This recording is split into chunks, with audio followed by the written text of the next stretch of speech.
Hello दोस्तों, स्वागत है आप सभी का मैथ्स वाटिका पर। दोस्तों मैं हूं रुपेश यादव। तो आइए हम लोग क्लास आरंभ करते हैं।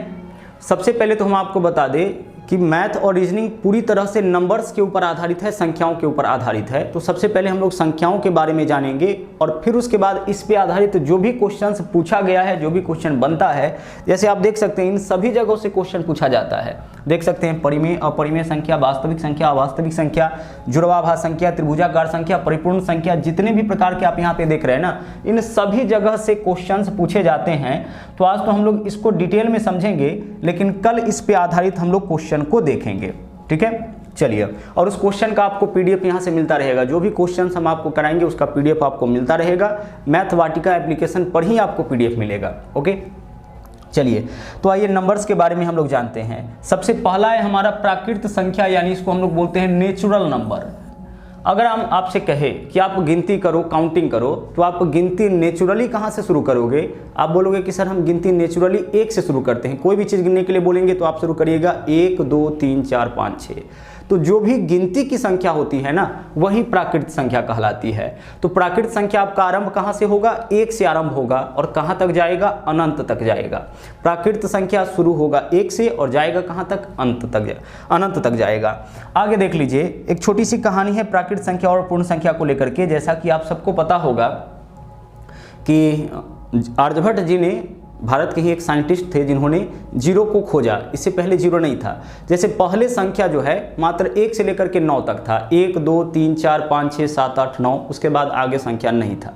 ठीक है, लेकिन भारत के ही एक साइंटिस्ट जिन्होंने जीरो दिया, जीरो खोजा, उसके बाद संख्या में जैसे ही जीरो को ऐड किया गया तो जीरो के बाद 9 तक तो बना ही, उसके आगे 10 11 12 13 14 15 संख्या अनंत तक बन पाया। तो प्राकृत संख्या के परिवार में प्राकृत संख्या कहाँ से शुरू होगा? 1 2 3 4, 1 से शुरू होगा और कहाँ तक जाएगा? अनंत तक। प्राकृत संख्या के परिवार में ही जैसे ही जीरो को आप शामिल कर दीजिएगा तो यह पूर्ण बन जाएगा, क्योंकि पहले यह पूर्ण नहीं था। जब जीरो आया तब यह पूर्ण बना।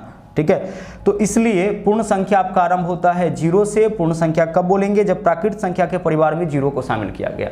अब जीरो आया कैसे, उसका भी एक छोटा सा रोचक कहानी है, ध्यान से आप सुनिएगा। जैसे आर्यभट्ट जी एक बार अपने बगीचे में बैठे हुए थे और बगीचे में 5 सेब गिरा हुआ था। तो 5 सेब को लेकर के वो अपने हाथ में बैठे हुए थे। अब इनके घर से एक बच्चा दौड़ते हुए आया और इनके हाथ में से 3 सेब लेके चला गया। अब कुल 5 सेब था, 3 सेब लेके चला गया। अब इनके पास 2 सेब बचा। अभी तक तो हम रिप्रेजेंट कर सकते थे कि कुल मिला के 5 सेब इनके पास था, एक बच्चा 3 सेब लेके चला गया, अब इनके पास 2 सेब। अब एक दूसरा बच्चा इनके घर से आया और इनके हाथ में जो 2 सेब बचा हुआ था वह भी लेके चला गया। तो अब इन्होंने सोचा कि कुल 5 सेब था, एक बच्चा 3 सेब ले गया, दूसरा बच्चा 2 सेब ले गया, अब मेरे पास कुछ नहीं बचा। इसको हम मैथमेटिकली कैसे रिप्रेजेंट करें? जैसे 1 को तो हम रिप्रेजेंट करते हैं, 2 को 2 से रिप्रेजेंट करते हैं, 5 को 5 से रिप्रेजेंट करते हैं, लेकिन कुछ नहीं बचा है। इसको हम मैथमेटिकली कैसे रिप्रेजेंट करें? क्या सिंबल दे जिससे हमें यह पता चले कि कुछ नहीं है? तो अनायास ही उनके मुंह से निकला कि कुछ नहीं है मतलब शून्य है। फिजिक्स में आपको शून्य पढ़ने को मिलता होगा, निर्वात या शून्य। जहाँ पे हवा ना हो, जहाँ पे कुछ भी ना हो, उसी को बोला जाता है शून्य। ठीक है, तो अनायास इनके मुंह से निकल गया शून्य। अब इन्होंने सोचा कि भाई सिंबल कैसा दिया जाए, तो चूंकि निर्वात इनको बनाना था इसलिए इस तरीके का सिंबल दिए जिसमें हवा प्रवेश ना करे। तो इस तरह का सिंबल उनके दिमाग में आया तो उन्होंने इसके लिए ऐसा सिंबल दे दिया। तो प्राकृत संख्या के परिवार में जैसे ही जीरो को शामिल किया गया, संख्या आपका क्या बन गया? पूर्ण बन गया। तो केवल स्टार्टिंग वाला चीज आपको ध्यान रखना होता है, यहीं पे कंफ्यूजन होता है। एग्जामिनर यहीं पे आपको गच्चा देने का प्रयास करता है। जैसे क्वेश्चन ऐसे पूछेगा कि प्रथम 10 प्राकृत संख्या का औसत क्या होगा, तो आपके दिमाग में क्या चलना चाहिए? 1 से लेकर के 10 तक का हमें औसत बताना है। लेकिन क्वेश्चन कई बार पूछा गया है कि प्रथम 10 पूर्ण संख्या का औसत क्या होगा, और बहुत सारे छात्रों ने उसको प्राकृत संख्या समझ के 1 से लेकर के 10 तक के संख्याओं का औसत निकाल दिया। जबकि पहला 10 पूर्ण बोला जाएगा तो हम शुरू कहाँ से करेंगे? 0 से। और जब आप 0 से शुरू करिएगा तो 9 तक में ही 10 संख्या हो जाएगा, क्योंकि जब आप 1 से शुरू करिएगा तब 10 तक में 10 संख्या। लेकिन अगर आपने 0 से शुरू कर लिया तो 0 से लेकर के 9 तक में ही आपका 10 संख्या हो जाएगा। तो वहां पे गलती होने का चांसेस रहता है, तो ध्यान रखिएगा। पहला 10 पूर्ण संख्या बोले तो 0 से लेकर के 9 तक के संख्या का औसत हम लोग निकालेंगे, जो आगे चल के हम बताएंगे कि 0 + 9/2 होगा। और प्रथम 10 प्राकृत संख्या अगर बोला गया होता तो 1 से लेकर के कहाँ तक लिखते, 10 तक लिखते, औसत 10 और 1 11/2 यानी कि 5.5 हो जाता। तो आगे जब हम लोग औसत निकालना सीखेंगे तो वहाँ पे चीज़ों को हम क्लियर करेंगे। यहाँ पे बस हम यह बताना आपको चाह रहे हैं कि प्राकृत संख्या बोले तो आपको समझना है 1 से आरंभ होने वाली संख्या, और पूर्ण संख्या बोले तो 0 से आरंभ होने वाली संख्या। तो यह दो चीज क्लियर हो गया। प्राकृत संख्या के परिवार में जब 0 को मिलाया गया तो वह पूर्ण संख्या बन गया। अब देखिए आगे है पूर्णांक संख्या। पूर्णांक संख्या किसको बोलते हैं? जो भी प्राकृत संख्या है या पूर्ण संख्या है, पूर्ण संख्या को ही अगर प्लस और माइनस के साथ दर्शाया जाए तो वह आपका पूर्णांक संख्या कहलाता है। जैसे -1 -2 -3 0 है ना, +1 +2 +3, तो प्लस और माइनस चिन्ह के साथ जैसे उसको हम दर्शा दे तो वह हमारा क्या बन जाएगा, पूर्णांक बन जाएगा। जैसे +3 +4 यह सब पूर्णांक है। 0 यह भी पूर्णांक है ना, -2 -3, मतलब इन्हीं को ना पूर्ण संख्या को ही प्लस माइनस सिंबल के साथ अगर हम दर्शा दे तो वही हमारा कहलाता है पूर्णांक इंटीजर। प्लस भी साइन हो सकता है इसके साथ और माइनस भी साइन हो सकता है। अब आगे देखिए सम संख्या के बारे में तो आपको अच्छी तरह से पता है। जो संख्या 2 से कट जाता है वह आपका सम संख्या कहलाता है। जैसे पहला सम संख्या क्या होगा, 2, उसके बाद 4, उसके बाद 6, उसके बाद 8, जो भी 2 से कट गया वह आपका सम संख्या कहलाएगा। अगला है विषम संख्या। जो 2 से नहीं कटेगा वह विषम संख्या हो जाएगा। जैसे पहला विषम संख्या 1, उसके बाद 3, नहीं 2 से नहीं कटेगा, 2 से नहीं कटेगा, 2 से नहीं कटेगा, 2 से नहीं कटेगा, देख सकते हैं। ठीक है, तो लगातार आने वाले सम संख्याओं में 2 का अंतर होगा और लगातार आने वाले विषम संख्याओं में भी 2 का अंतर। देखिए 1 के बाद 3, 3 के बाद 5, 5 के बाद 7, 7 के बाद 9, 9 के बाद 11 इत्यादि। तो 2 से कटने वाली संख्याओं को हम लोग बोलेंगे सम संख्या, 2 से नहीं कटने वाली संख्याओं को हम लोग बोलेंगे विषम संख्या। एक बार फिर से चीजों को देख लेते हैं। 1 से आरंभ होने वाली संख्या प्राकृत संख्या कहलाती है। जो भी गिनती का संख्या है 1 से लेकर के अनंत तक, प्राकृत संख्या के परिवार में जैसे ही 0 को शामिल करिएगा पूर्ण संख्या बन जाएगा। तो 0 से लेकर के अनंत तक की संख्या पूर्ण संख्या कहलाती है। इन्हीं को अगर प्लस माइनस के साथ हम दर्शा दे, प्लस और माइनस सिंबल के साथ अगर लिख दे +1 -1, तो यही कहलाता है पूर्णांक संख्या। 2 से कटने वाली संख्या कहलाएगी सम संख्या, 2 से नहीं कटने वाली संख्या कहलाएगी विषम संख्या। अब हम लोग बढ़ते हैं आगे। अगला देख लीजिए क्या है। अगला इस 2 को हम एक साथ समझते हैं। अवास्तविक यानी कि काल्पनिक संख्या और वास्तविक संख्या। देखिए काल्पनिक संख्या उसको बोलेंगे जिसका हम लोग केवल कल्पना कर सकते हैं, जैसी संख्या नहीं हो है ना, जिसकी पॉसिबिलिटी नहीं हो, जो केवल हम लोग सोच सकते हैं, इमेजिन कर सकते हैं, वैसी संख्याओं को हम लोग काल्पनिक संख्या कहते हैं। जैसे रूट के भीतर कोई ऐसी संख्या, रूट के भीतर कोई भी संख्या अगर नेगेटिव चिन्ह के साथ आ जाए, जैसे -√3, तो ऐसी संख्या का केवल कल्पना है, ऐसा संख्या पॉसिबल नहीं है। आप कभी भी कैलकुलेशन में इसका यूज नहीं किए होंगे, कभी भी अपने कैलकुलेशन में आप ऐसी संख्या का यूज नहीं किए होंगे। तो केवल रूट के भीतर वैसी संख्या जो माइनस चिन्ह के साथ आए अवास्तविक संख्या होगा, काल्पनिक संख्या होगा। इसके अलावा जो भी बच गया सब वास्तविक संख्या, √7, √5, √11, 3, 2/4, 3/5, जो भी संख्या आप लिख सकते हैं ना, सब वास्तविक होता है। केवल यही अवास्तविक होगा है ना। अगर हम आपसे कहें कि √7 वास्तविक की अवास्तविक, तो यह वास्तविक है, लेकिन इसी में अगर हम यहाँ पे माइनस लगा दें -√7, तो यह क्या है आपका, यह आपका अवास्तविक संख्या हो जाएगा। तो केवल ऐसा वाला जो संख्या होता है वह आपका अवास्तविक होता है। इसके अलावा जो भी बच गया सबका सब क्या होता है, वास्तविक होता है। तो यह दोनों चीज आपका क्लियर हो गया। 3/7, 5/7 है ना। अगर हम आपसे कहें √11 वास्तविक की अवास्तविक, तो हमारा आंसर क्या होगा, यह वास्तविक है। लेकिन इसी में यहाँ पे माइनस लगा दे तो यह अवास्तविक हो जाएगा। क्लियर है। चलिए अब हम लोग बढ़ते हैं यहाँ पे अपरिमेय और परिमेय। ठीक है, हम अपरिमेय समझ जाते हैं तो परिमेय हमारा अपने आप क्लियर हो जाता है। यहाँ से भी बहुत सारे क्वेश्चंस आते हैं। देखिए अपरिमेय संख्या हम हटा लेते हैं, उसके बाद रेस्ट जो भी बचेगा वह परिमेय संख्या होगा। तो ध्यान से आप समझिएगा, जैसे पाई, हालांकि पाई का मान 22/7 होता है, तो 22/7 परिमेय है, लेकिन पाई अपरिमेय है, क्योंकि पाई का एग्जैक्ट मान 22/7 नहीं है, अनुमानित मान है पाई का 22/7। तो पाई, इसके अलावा हम लोग आगे चल के ना ई का भी उपयोग करेंगे। जैसे पाई का मान 22/7 या 3.14 होता है, उसी तरह से एक ई का मान 2.71828 इस तरीके से होता है, जो आगे हम लोग क्वेश्चन सिंप्लीफिकेशन का जब क्वेश्चन सोल्व करेंगे तो इसका उपयोग करेंगे। तो पाई अपरिमेय है, ई अपरिमेय है। जो अपरिमेय है उसको हम हटा देते हैं, तो रेस्ट जो भी बचेगा वह परिमेय। इसके अलावा रूट के भीतर वैसी संख्या जिसका वर्गमूल ना निकले, जैसे √7 हो गया, रूट 11 हो गया, रूट 19 हो गया, रूट 15 हो गया। रूट के भीतर वैसी संख्या जिसका वर्गमूल न निकले, यह सब आपका अपरिमेय होगा। इसके अलावा दशमलव के बाद ऐसी संख्या जैसे 1.7, 6, 5, 4 इस तरीके से डॉट डॉट डॉट डॉट ऐसी संख्या आ जाए तो यह सब अपरिमेय, जो रुकने वाला नहीं हो, अशांत दशमलव हो, इसको अशांत बोलेंगे, जो जा कहीं रुके नहीं, है ना। तो यह सब हमारा क्या कहलाएगा? अपरिमेय संख्या कहलाएगा। पुनः एक बार देख लीजिए किसको किसको अपरिमेय बोलेंगे, ठीक है। उसके बाद इसको भी देखेंगे और फिर दोनों को एक साथ क्लियर करेंगे। पाई अपरिमेय होगा, ई अपरिमेय होगा, रूट के भीतर वैसी संख्या जिसका वर्गमूल न निकले वह अपरिमेय होगा। उसके बाद दशमलव के बाद अलग अलग संख्या आए, ध्यान रहे, आगे अनंत तक अलग अलग संख्या आए तो यह आपका अपरिमेय होगा। अच्छा, कई बार ऐसे भी क्वेश्चन मिल जाता है 1.77777 dot dot dot dot dot dot, तो यह आपका अपरिमेय नहीं होगा, यह क्या हो जाएगा? यह परिमेय हो जाएगा, क्योंकि दशमलव के बाद एक ही संख्या रिपीट हुआ है ना।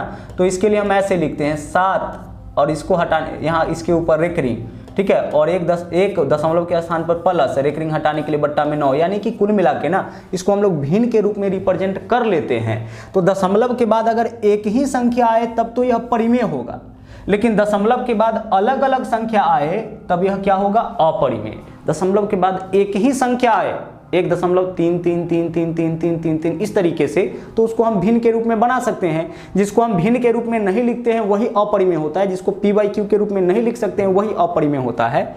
तो इसको हम लोग p/q के रूप में नहीं लिख पाएंगे, इसलिए यह हमारा क्या होगा? अपरिमेय। लेकिन इसको हम p/q के रूप में लिख सकते हैं 1.333 डॉट डॉट डॉट, यह भी अशांत दशमलव ही है। अशांत दशमलव जो कटे नहीं वो अशांत दशमलव कहता है, जो दशमलव के एक निश्चित स्थान तक ना हो वह अशांत दशमलव कहलाता है। लेकिन फिर भी यह क्या है हमारा? फिर भी यह हमारा क्या है? परिमेय संख्या है। लेकिन इसी में 1.3, 4, 5, 6, 2, 1 इस तरीके से डॉट डॉट कर दे तो यह हमारा क्या हो जाएगा? अपरिमेय संख्या हो जाएगा। तो पुनः चीजों को क्लियर करते हैं, देख लीजिए, पाई अपरिमेय है, ई अपरिमेय है, रूट 7, रूट 11, रूट 13, रूट के भीतर वैसी संख्या जिसका वर्गमूल न निकले वह अपरिमेय है। इस तरीके से जो पॉइंट वाला संख्या होगा वह अपरिमेय होगा, और इसके बाद रेस्ट जो भी बच गया सबका सब आपका परिमेय होगा। जो भी बचा है सबका सब क्या होगा? आपका परिमेय होगा। परिमेय संख्या का डेफिनेशन यह है कि जिसको हम लोग p/q के रूप में लिख सकते हैं ना, बट्टा के रूप में लिख सकते हैं, वह परिमेय संख्या होता है। और जिसको बट्टा के रूप में नहीं लिख सकते हैं वह अपरिमेय। जैसे 2 को बट्टा के रूप में लिख सकते हैं 2/1, रूट 7 को बट्टा के रूप में लिख सकते हैं, है ना। देखिए उसको बट्टा के रूप में नहीं लिख सकते हैं, जब इसका आप वैल्यू निकालिएगा तो पॉइंट के बाद लगातार कंटिन्यू होता जाएगा संख्या, तो यह आपका क्या हो जाएगा? अपरिमेय संख्या हो जाएगा। उसी तरह से रूट 16 परिमेय की अपरिमेय, तो रूट 16 इसका वर्गमूल निकल जाएगा तो यह क्या होगा? आपका परिमेय संख्या होगा। तो आपको क्या करना है ना कि सिर्फ अपरिमेय संख्या पहचान लेना है, और अपरिमेय संख्या के अलावा रेस्ट जो भी बच जाएगा वह क्या होगा? आपका परिमेय संख्या होगा, ठीक है। इससे बहुत सारे क्वेश्चंस को हम लोग करेंगे। अब चलिए आगे बढ़ते हैं। अगला है हमारा अभाज्य संख्या या रूट संख्या। किसको बोलते हैं? देखिए, जो संख्या स्वयं और एक के अलावा और किसी से न कटे वह अभाज्य। भाज्य का मतलब होता है कटने वाला, और अभाज्य का मतलब होता है न कटने वाला। तो दुनिया का कोई भी संख्या लीजिएगा तो वह स्वयं से और एक से जरूर कटता है, किसी से कटे न कटे वह अपने आप से जरूर कटता है, एक से जरूर करता है। तो स्वयं और एक के अलावा अगर किसी से न कटा तो वह अभाज्य यानी भाग नहीं लगने वाला होगा, और स्वयं और एक के अलावा अगर और किसी से कट गया तो वह भाज्य होगा। यह दोनों चीज क्लियर हो गया। जैसे अगर हम बात करें 15 का, चलो 15 का नहीं, हम 9 ले लेते हैं पहले। 9 की बात करें तो 9 देखिए 1 से तो कटेगा ही, 9 से भी कटेगा 9, इसके अलावा 3 से भी कट गया तो यह हमारा क्या हो जाएगा? भाज्य संख्या हो जाएगा, क्योंकि स्वयं और एक के अलावा यह 3 से भी कट गया तो यह भाज्य संख्या हो गया। अगर हम बात करें 4 का तो 4 1 से तो कटेगा ही, 4 से भी कटेगा, इसके अलावा यह 2 से भी कट जाएगा तो यह कहलाएगा भाज्य संख्या। यानी जिसको कम से कम 3 संख्या काटे ना, कम से कम 3 संख्या या 2 से ज्यादा संख्या अगर काटने वाला है तो वह भाज्य संख्या होगा। और अगर केवल 2 ही संख्या काटने वाला हो, मतलब स्वयं और एक, केवल 2 ही संख्या काटने वाला हो तो वह क्या होगा? अभाज्य। जैसे देखिए 2 या तो 2 से कटेगा, 2 किससे कटेगा? या तो 2 से कटेगा या फिर 1 से कटेगा, इसके अलावा और किसी से नहीं कटेगा तो यह अभाज्य हो गया। 3 या तो 3 से कटेगा या फिर 1 से कटेगा, 3 किससे कटेगा? या तो 3 से या फिर 1 से, तो अभाज्य हो गया। 5 या तो 5 से कटेगा या फिर 1 से, तो अभाज्य हो गया। 7 या तो 7 से कटेगा, 1 से, अभाज्य हो गया। 9 के बारे में हमने आपको बताया 9 अभाज्य नहीं होगा, क्योंकि 9 1 से भी कटेगा, 9 से भी कटेगा, 3 से भी कटेगा। उसी तरह से 11 1 से कटेगा या 11 से कटेगा, अभाज्य हो गया। 13 और 1 के अलावा और किसी से नहीं कटेगा, अभाज्य। तो जो संख्या स्वयं और 1 के अलावा और किसी से न कटे वह अभाज्य कहलाता है, और जो स्वयं और 1 के अलावा भी किसी से कट जाए वह भाज्य कहलाता है। अब ध्यान से सुनिएगा, 1 के बारे में हम क्या बोले, भाज्य बोले कि अभाज्य बोले? तो 1 न तो भाज्य है, ध्यान रहे, न तो भाज्य है और न ही अभाज्य, न तो भाज्य है और न ही अभाज्य। अच्छा देखो, भाज्य क्यों नहीं है? तो भाज्य तो उसको बोलेंगे जो स्वयं और 1 के अलावा और किसी से कट जाए, मतलब जिसका 2 से ज्यादा गुणनखंड हो। गुणनखंड का मतलब काटने वाला। तो 1 को काटने वाला संख्या 2 से ज्यादा है क्या? तो 1 के अलावा और किसी से नहीं कटेगा, इसलिए यह तो भाज्य नहीं हो सकता है, क्योंकि भाज्य तो वह होगा जो स्वयं और 1 के अलावा भी किसी से कट जाए। तो 1 के अलावा और किसी से नहीं कटता, इसलिए भाज्य नहीं होगा। अच्छा, अभाज्य क्यों नहीं होगा? तो अभाज्य संख्या जो भी है उसको उठा के देख लीजिए, उसका न्यूनतम गुणनखंड 2 होता है। जैसे 1 और 2 से कटेगा, कुल कितना संख्या से? 2 से। 3 कितना से कटेगा? 1 से और 3 से, है ना? कितना संख्या से? 2 संख्या से। तो अभाज्य संख्या का भी अधिकतम और न्यूनतम गुणनखंड 2 होता है। मतलब अभाज्य संख्या उसको बोलते हैं जिसका कम से कम और ज्यादा से ज्यादा 2 संख्या काटे, जिसका कम से कम ज्यादा से ज्यादा 2 गुणनखंड हो, वह अभाज्य संख्या कहलाता है। तो इसी कारण से 1 न तो भाज्य है और न ही अभाज्य। तो 1 को हटा देंगे तो अगला संख्या कौन आएगा? 2 आएगा। तो 2 क्या हो जाएगा? अभाज्य। तो सबसे पहला अभाज्य संख्या 2 है, सबसे पहला अभाज्य संख्या 2 है, सबसे छोटी अभाज्य संख्या 2 है, और 2 एकमात्र ऐसी अभाज्य संख्या है जो सम संख्या भी है। तो तीनों जगह से क्वेश्चन आता है। 2 सबसे छोटी अभाज्य संख्या है ना, 2 पहला अभाज्य संख्या है, और 2 एकमात्र ऐसी अभाज्य संख्या है, इसके अलावा और कोई नहीं है, एकमात्र ऐसी अभाज्य संख्या है जो सम संख्या है। 2 के अलावा अगर कोई सम संख्या है, 2 को छोड़ करके अगर कोई सम संख्या है तो फिर वह अभाज्य संख्या नहीं होगा। ठीक है, सम है तो फिर वह अभाज्य नहीं होगा। यानी 2 के अलावा अगर कोई संख्या अभाज्य है तो वह कंफर्म है कि वह विषम संख्या ही होगा, वह कभी सम नहीं हो सकता है। तो 2 एकमात्र ऐसी संख्या है जो सम भी है और साथ में अभाज्य भी है। क्लियर हो गया? चलिए, 2 के बाद अगला भाज्य संख्या 3 के बाद अगला संख्या कौन है? 4। तो सबसे छोटी भाज्य संख्या कौन होगा? तो 1 तो नहीं होगा, 1 ना तो भाज्य नहीं अभाज्य, 2 तो अभाज्य नहीं होगा, 3 अभाज्य नहीं होगा। सबसे छोटी भाज्य संख्या क्या है? 4। यह भी पूछा जाएगा, सबसे छोटी भाज्य संख्या कौन है? आंसर क्या करेंगे? 4। सबसे छोटी अभाज्य संख्या कौन है? आंसर हम क्या करेंगे? 2 करेंगे। इसके अलावा क्वेश्चन ऐसे भी पूछा जाता है कि भाई आप हमें बता दो कि 100 तक में, 1 से लेकर के 100 तक अगर हम लिखे तो कुल कितना अभाज्य संख्या? तो 25। ऐसा क्वेश्चन हम लोग करेंगे। 1 से लेकर के 100 तक में कुल कितना अभाज्य संख्या, इसको काउंट करके आपको रखना होता है ना, क्योंकि यह कोई रेगुलर इंटरवल पर नहीं आता है कि आप उसको फॉर्मूला से निकालिएगा, आपको सीधे काउंट करके रखना होगा। आप इस काउंटिंग को बस याद रखें, डायरेक्टली क्वेश्चन यहीं से आता है। 100 तक में कुल कितना अभाज्य संख्या, जैसे 2, 3, 5, 7, 11, 13, इस तरीके से हम काउंट करेंगे तो कुल मिला के कितना अभाज्य संख्या है? 25। और अगर हम बात करें 50 तक में, यह कहाँ तक हो गया? 100 तक में कुल कितना अभाज्य संख्या? 25। और 50 तक में अगर हम बात करें कि 50 तक में कुल कितना अभाज्य संख्या? तो 15। ठीक है, 50 तक में 15, और उसके बाद 50 से लेकर के 100 तक में मात्र 10, 50 से लेकर के 100 तक में मात्र 10, और कुल मिला के 1 से लेकर के 100 तक में कितना? 25। तो 100 तक में कुल 25 अभाज्य संख्या, 50 तक में कुल 15, और 50 और 100 के बीच, तो 25 में से 15 माइनस कर लीजिए। 50 तक में 15, उसके बाद ऊपर कितना बचा? 10। तो 50 से लेकर के 100 के बीच में कितना अभाज्य संख्या? 10 अभाज्य संख्या हो जाएगी। क्लियर? चलिए आगे बढ़ते हैं। अब जुड़वा अभाज्य संख्या देखिए किसको बोलेंगे। जुड़वा अभाज्य संख्या जब भी मिलेगा तो ऑप्शन मिलेगा इस तरीके से, जैसे देखिए अगर ऑप्शन मिले ऐसे 3 और 7, क्लियर, 7 और 9, ठीक है, हमें चुनना है कि जुड़वा अभाज्य संख्या कौन है। 11, 13, ठीक है, 91, 93, आपको इसमें से चुनना है कि जुड़वा अभाज्य संख्या कौन है, जुड़वा ट्विन प्राइम नंबर कौन है। तो देखिए 3 और 7 इसके बीच में अंतर कितना का है? 4 का, तो यह जुड़वा अभाज्य संख्या नहीं होगा। जुड़वा अभाज्य संख्या उसको बोलेंगे जिन 2 अभाज्य संख्याओं के बीच में 2 का अंतर हो। जिन 2 अभाज्य संख्याओं के बीच में 2 का अंतर होगा वह जुड़वा अभाज्य संख्या कहलाएगा। तो यह दोनों अभाज्य है लेकिन इसके बीच में 2 का अंतर नहीं है, 4 का, तो यह जुड़वा नहीं होगा। अच्छा, 7 और 9 के बीच में 2 का अंतर है लेकिन 9 अभाज्य संख्या नहीं है, इसलिए यह जुड़वा अभाज्य संख्या नहीं होगा। देखिए 7 और 9 में अंतर 2 का है, 7 और 9 में अंतर 2 का है, लेकिन 9 इसमें से एक जो है वो अभाज्य नहीं है, इसलिए यह जुड़वा अभाज्य नहीं होगा। 11 और 13 में 2 का अंतर है और यह दोनों का दोनों अभाज्य है, तो यह जुड़वा अभाज्य संख्या हो जाएगा। 91 93 91 अभाज्य नहीं है, 13 से कट जाता है, 7 से कट जाता है, तो यह अभाज्य नहीं है। तो अंतर तो इसके बीच में 2 का है, अंतर इसके बीच में 2 का है, लेकिन यह अभाज्य नहीं है, इसलिए यह भी आपका जुड़वा अभाज्य संख्या नहीं होगा। तो जुड़वा अभाज्य संख्या किसको बोलेंगे? ट्विन प्राइम नंबर किसको बोलेंगे? जिन दो अभाज्य संख्याओं के बीच 2 का डिफरेंस हो वह आपका जुड़वा अभाज्य संख्या कहलाएगा। चलिए बढ़ेंगे अब हम लोग आगे। अगला है सह अभाज्य संख्या। देखो सह अभाज्य संख्या को ना सिर्फ इसमें लगा हुआ है अभाज्य, लेकिन इसमें अभाज्य से कोई मतलब नहीं है। कोई दो संख्या सह अभाज्य संख्या हो सकता है, इसको अंग्रेजी में बोलते हैं को प्राइम नंबर, ठीक है।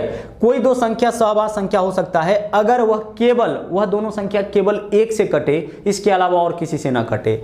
जैसे अगर ऑप्शन हम आपसे दे कि 6 और 9 क्या जुड़वा अभाज्य क्या सह अभाज्य संख्या हो सकता है ना, उसी तरह से 7 और 14 क्या सह अभाज्य संख्या हो सकता है, उसी तरह से 15 और 7 क्या सह अभाज्य संख्या हो सकता है ना, क्या 18 और 20 सह अभाज्य संख्या हो सकता है। तो देख लीजिए, जो दोनों संख्या केवल एक से कटे, एक के अलावा और किसी से न कटे, वह आपका सह अभाज्य संख्या होगा। तो 6 और 9 दोनों 3 से कट जाएगा, यह सह अभाज्य संख्या नहीं होगा। 7 और 14 दोनों 7 से कटेगा, सह अभाज्य संख्या नहीं होगा। 15 और 7 दोनों केवल एक से कटेगा, दोनों किससे कटेगा? केवल एक से कटेगा और किसी से नहीं कटेगा। आगे चल के हम इसी के बारे में ऐसे भी डिफाइन कर सकते हैं कि जिन दो संख्याओं का महत्तम समावर्तक 1 हो, जिन दो संख्याओं का HCF 1 हो ना, वह सह अभाज्य संख्या कहलाता है। बट आप इसको ऐसे भी पकड़ सकते हैं कि जो दो संख्या केवल एक से कटे, इसके अलावा और किसी से ना कटे, वह सह अभाज्य संख्या कहलाएगा। देखिए 15 आपका अभाज्य नहीं है, हमें अभाज्य संख्या से यहाँ कोई मतलब नहीं है, 15 अभाज्य नहीं है, लेकिन फिर भी यह दोनों मिला के सहअभाज्य हो गया। हम सहअभाज्य किसको बोलेंगे? जो दोनों केवल एक से कटेगा वह सहअभाज्य। 18 और 20 देख लीजिए, 18 और 20 दोनों 2 से कट जाएगा, इसलिए यह सहअभाज्य नहीं है। तो सहअभाज्य संख्या हम किसको बोलेंगे? जो दो संख्या केवल एक से कटे वह सहअभाज्य संख्या कहलाएगा। जैसे हम बात करें 17 का और 39 का, यह दोनों सहअभाज्य संख्या होगा? हाँ सर हो जाएगा, क्योंकि यह दोनों एक के अलावा और किसी से नहीं कटता है। तो जो दोनों संख्या केवल एक से कटे वह कहलाएगा सह अभाज्य संख्या। लेकिन जुड़वा अभाज्य संख्या किसको बोलेंगे? वैसी दो अभाज्य संख्या, यहाँ अभाज्य संख्या से मतलब है बट यहाँ अभाज्य संख्या से मतलब नहीं है। तो जुड़वा अभाज्य संख्या उसको बोलेंगे ऐसी दो अभाज्य संख्या जिनके बीच में 2 का अंतर। सह अभाज्य संख्या ऐसी दो संख्या को बोलेंगे, यहाँ अभाज्य संख्या से कोई मतलब नहीं, ऐसी दो संख्याओं को बोलेंगे जिन दोनों को काटने वाली संख्या केवल 1 हो। जो दोनों केवल एक से कटे वह आपका कहलाता है सह अभाज्य संख्या। आगे बढ़िए। अगला परिपूर्ण संख्या, यहां से भी क्वेश्चन पूछा जाता है। परिपूर्ण संख्या किसको बोलते हैं, है ना? परफेक्ट नंबर इसको किसको बोलेंगे? परिपूर्ण संख्या। तो जिसके गुणनखंडों का योग स्वयं को छोड़ करके, जिस संख्या के गुणनखंडों का योग उसके उस संख्या के बराबर हो वह परिपूर्ण संख्या कहलाता है। जैसे 28 को देखिए आप, 28 को आप देख लीजिए, 28 को कौन कौन संख्या काटेगा? 28 को 1 काटेगा, ठीक है, 2 काटेगा, 4 काटेगा, 7 काटेगा, 14 काटेगा और खुद 28 काटेगा। तो 28 को छोड़ देना है। किसको छोड़ देना है? 28 को छोड़ देना है, स्वयं को छोड़ देना है। 28 को काटने वाली संख्या देखिए कौन कौन है। 28 को काटेगा 1 2 4 7 14। अब इसको जोड़िए, 14 7 21, 4 25, 2 27 और 1 28। इसके भाजकों का योग कितना आया? 28। इसके भाजकों का योग इसकी संख्या के बराबर आ गया, मतलब कि यह कहलाएगा परिपूर्ण संख्या। जिस संख्या के स्वयं को छोड़ करके जिस संख्या के सभी काटने वाली संख्याओं का योग, काटने वाला का मतलब होता है सभी गुणनखंडों का योग, स्वयं को छोड़ करके काटने वाला का मतलब गुणनखंड होता है, ठीक है। तो सभी गुणनखंडों का योग उस संख्या के बराबर आ जाए वह आपका कहलाएगा परिपूर्ण संख्या। आप चेक करो तो क्या 6 परिपूर्ण संख्या होगा? तो 6 को कौन कौन काटेगा? 1 काटेगा, 2 काटेगा, 3 काटेगा और 6 भी काटेगा, ठीक है। तो 6 को छोड़ करके बाकी इसका जो गुणनखंड है 1 2 3, इसको जोड़िए, 3 2 5 और 1 6, इस संख्या के बराबर आ गया, मतलब कि यह परिपूर्ण संख्या हो गया। तो परिपूर्ण संख्या आपका क्लियर हो चुका होगा। किसको बोलेंगे? जिस संख्या के स्वयं को छोड़ करके सभी गुणनखंड का योग संख्या के बराबर आ जाए वह परिपूर्ण संख्या कहलाता है। और अगला है त्रिभुजाकार संख्या। त्रिभुजाकार संख्या किसको बोलेंगे? लगातार आने वाली पूर्ण संख्याओं का योग, लगातार आने वाली पूर्ण संख्याओं का योग कहलाता है आपका त्रिभुजाकार संख्या। जैसे पहला त्रिभुजाकार संख्या 0, अगला त्रिभुजाकार संख्या होगा 0 + 1 यानी कि 1। अगला त्रिभुजाकार संख्या होगा 0 + 1 + 2 यानी कि 3। अगला त्रिभुजाकार संख्या होगा 0 + 1 + 2 + 3, 3 2 5 और 1 6। अगला त्रिभुजाकार संख्या होगा 0 + 1 + 2 + 3 + 4, 6 4 कितना हो जाएगा 10। ठीक है, तो लगातार आने वाली संख्याओं का योग जो है वो आपका त्रिभुजाकार संख्या कहलाता है। पहला 0, उसके बाद 1, उसके बाद 3, उसके बाद 6, उसके बाद 10, यह आपका कहलाता है त्रिभुजाकार संख्या। हम अगर सीधे लिखना चाहे तो देखिए, पहला 0, 0 में 1 ऐड करेंगे 1, 1 में 2 ऐड करेंगे 3, 3 में 3 ऐड करेंगे 6, 6 में 4 ऐड करेंगे 10, 10 में 5 ऐड करेंगे 15, 15 में 6 ऐड करेंगे 21, 21 में 7 ऐड करेंगे 28, 28 में अब 8 ऐड करेंगे 36, 36 में अब 9 ऐड करेंगे कितना 45। यानी कि लगातार आने वाली संख्याओं का जो योग है वही आपका कहलाता है त्रिभुजाकार संख्या, ट्रायंगुलर नंबर। किसको बोलेंगे? लगातार आने वाली पूर्ण संख्याओं का योग। पहला 0, दूसरा 0 + 1 1, उसके बाद अगला 1 और 2 3, अगला 3 और 2 3 और 3 6, अगला 6 और 4 10, अगला 10 और 5 15। इस तरीके से निकाल सकते हैं, नहीं तो फिर डायरेक्ट ऐसे पहला 0, अगला 0 में 1 जोड़िए, अब आगे 0 से लेकर के 2 तक, फिर उसके बाद 0 से लेकर के 3 तक, फिर 0 से लेकर के 4 तक, फिर 0 से लेकर के 5 तक। लगातार आने वाली संख्या को जोड़ते हुए आप जाइए, आपका त्रिभुजाकार संख्या प्राप्त हो जाएगा। लेकिन हमने शॉर्टकट मेथड क्या बताया, कैसे आप निकाल सकते हैं। तो पहला 0 हो गया, अब 0 में 1 जोड़ेंगे 1, अब 1 में जो 2 जोड़ेंगे 3, अब 3 में 4 जोड़ेंगे 7, अब 7 में 4 जोड़ चुके हैं 5 जोड़ेंगे 12, अब 12 में 6 जोड़ेंगे 18, अब 18 में 7 जोड़ेंगे 25। देख लेना है ना, 0 0 + 1 1, 1 और 2 3, 3 और 3 6। देखो गड़बड़ हो गया यहाँ पे, है ना। सबसे पहले क्या होगा 0 0 + 1 1, अब 2 जोड़ेंगे तो 3 हो जाएगा, अब 3 जोड़ेंगे तो 6 हो जाएगा, अब 4 जोड़ेंगे तो 10 हो जाएगा, 5 जोड़ेंगे तो 15 हो जाएगा, 6 जोड़ेंगे तो 21 हो जाएगा, 6 जोड़िए 7 जोड़ेंगे 28 हो जाएगा, अब 8 जोड़ेंगे इसमें 36 हो जाएगा, 9 जोड़ेंगे 45 हो जाएगा। समझ पा रहे हैं? तो यह सब क्या कहलाता है? त्रिभुजाकार संख्या। लगातार आने वाली संख्याओं का योग त्रिभुजाकार संख्या कहलाता है। और अब चलते हैं आखिरी के 2 पॉइंट में, शांत दशमलव और अशांत दशमलव। शांत दशमलव उसको बोलेंगे जो दशमलव के किसी निश्चित स्थान तक जाकर के रुक जाए, जैसे 1.375, यह आपका शांत दशमलव हो गया। क्लियर? 1.6492, ठीक है, दशमलव के एक निश्चित स्थान तक जाकर रुक गया, तो यह क्या हो गया? हमारा शांत दशमलव हो गया। लेकिन अगर कोई संख्या ऐसी आ जाए 1.355241 इस तरीके से आते जाए, तो यह क्या कहलाएगा? अशांत दशमलव कहलाएगा। 1.7777 अगर नहीं रुके, दशमलव के किसी निश्चित स्थान तक जाके नहीं रुके, लगातार आते जाए, तो यह कहलाएगा अशांत दशमलव। इसको क्या बोलेंगे? जो दशमलव के एक निश्चित स्थान तक जाकर के रुक जाए, शांत दशमलव, और जो दशमलव के निश्चित स्थान तक जाकर के नहीं रुके, वह क्या कहलाएगा? अशांत दशमलव। अब क्वेश्चन पूछा जाता है कि निम्नलिखित में से कौन शांत दशमलव है और कौन अशांत दशमलव, और विकल्प इस तरीके से दिया जाएगा, 2/13 शांत या अशांत, ठीक है, 5/19 शांत या अशांत, ठीक है, 7/8 शांत या अशांत, 9/25 शांत या अशांत, ठीक है। ऐसे पूछा जाएगा आपसे कि इसमें से कौन शांत है और कौन अशांत है, किसका वैल्यू शांत आएगा और किसका अशांत। तो ध्यान से समझिएगा, अगर सीधे इसका वैल्यू हम निकाल ले और इस तरीके से आ जाए 0.1, इस तरह 2 3 4 डॉट डॉट डॉट ऐसे आ जाए तो अशांत, और निश्चित स्थान तक आ जाए तो शांत। लेकिन ऐसा तो नहीं आएगा, इतना कैलकुलेशन तो हम नहीं कर पाएंगे, एग्जाम में तो इतना वक्त होता नहीं है कैलकुलेशन करने का। फिर हम कैसे पकड़ेंगे देख लीजिएगा, ध्यान से समझिएगा, बहुत इंपॉर्टेंट बात है। कैसे पकड़ेंगे? जिस संख्या के बट्टा में इसको देखिए, जिस संख्या के बट्टा में 2 का पावर n, ठीक है, 2 का पावर n या 5 का पावर n हो। n कहने का मतलब n के जगह 1 डालिए, 2 डालिए, 3 डालिए, 4 डालिए, 5 डालिए, कुछ भी डालिए।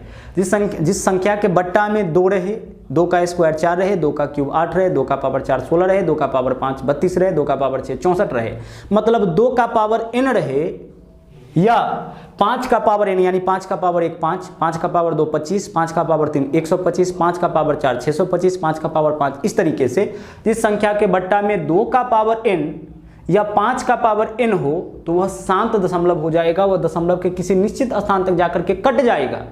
लेकिन जिस संख्या के बट्टा में इसके अलावा कुछ हो ना, वह कटता नहीं है, दशमलव के निश्चित स्थान तक जाकर के नहीं रुकेगा, वह लगातार आते रहता है।